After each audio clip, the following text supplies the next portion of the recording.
हमने देखा 2018 के इलेक्शन में नवाज शरीफ जेल में थे, इमरान खान आजाद थे।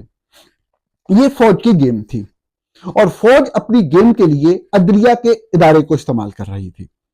उस वक्त अदलिया में जो भी नाम थे वो आपके सामने, हम उनको बड़ी गालियां निकालते थे। एक पार्टी वालों के वो हीरो थे, दूसरी पार्टी वाले उनको गालियां निकालते थे। वक्त गुजरता गया, जैसे जैसे गुजरा, जैसे जैसे फौज का माइंड या जहन तब्दील हुआ, जो कि पहले भी तब्दील होता रहा, वो उनकी पसंद और नापसंद के मुताबिक अदलिया बांदी या तवाइफ का किरदार अदा करने के लिए हमा वक्त तैयार रहती थी। लेकिन कभी भी ये वाला किरदार कोई भी नहीं सोच सकता था कि कादी फाइज ईसा जैसा शख्स अदा करेगा। अब 2024 है, इलेक्शन की आमद है, इमरान खान जेल में है, नवाज शरीफ आजाद हैं।